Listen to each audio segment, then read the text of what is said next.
BNP আজকে বড় বড় কথা বলে, অর্থ পাচারের কথা বলে, কালো টাকার কথা বলে, দেশকে গিলিয়ে খাওয়ার কথা বলে। তাদের বাজেট সর্বশেষ ছিল ৬৮,০০০ কোটি টাকা। তারপরও বাজেটের আগে সাইফুর রহমানকে দৌড়াতে হয়েছিল ভিক্ষার ঝুলি নিয়ে।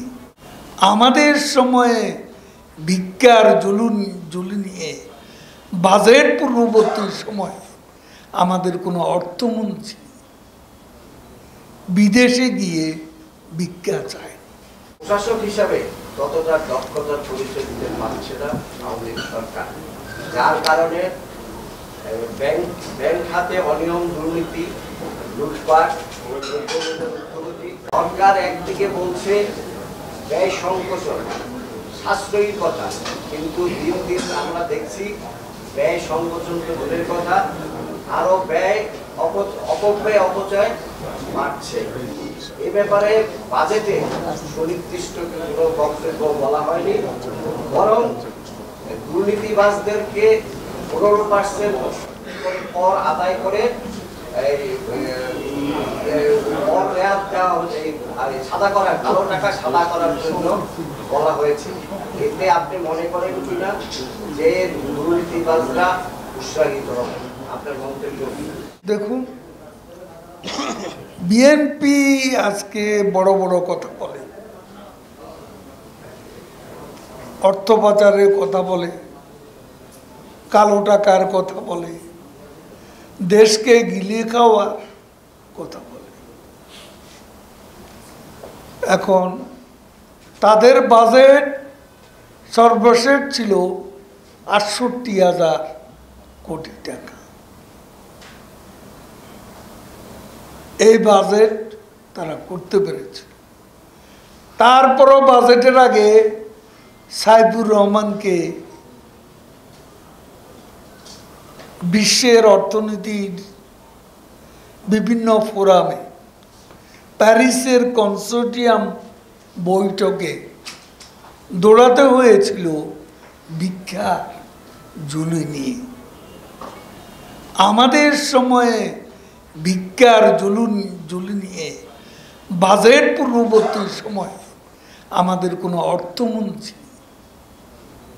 বিদেশে গিয়ে ভিক্ষা চায়। তাহলে এখানে আপনি বুঝতে পারেন দেশটা কোথা থেকে কোথায় এসেছে। 15% কর দিয়ে অপ্রদর্শিত আয় আমরা অর্থনীতির মূলধারায় আনার ব্যবস্থা করেছি। এর ফলে ব্যাংকিং সিস্টেমে অর্থপ্রবাহ বাড়বে। অনেকের হাতে গোপন টাকা উদ্ধার করতে বাজেটে কালো টাকা সাদা করার সুযোগ আছে। এই সুযোগ দানের মাধ্যমে অর্থ উপার্জনের ক্ষেত্রে অন্যায় অবৈধ কাজের শাস্তি মওকুফের সুযোগ নেই। সেটা ফৌজদারি অপরাধের শাস্তি বিধান প্রচলিত আইনি সম্ভব। অন্যদের মাধ্যমে ট্যাক্স রিটার্ন তৈরি করা সহ বিভিন্ন কারণে অনেকের ট্যাক্স রিটার্নে সকল সম্পদের বিবরণ থাকে না। এসব ভুল সংশোধন করার সুযোগ থাকতে হয়।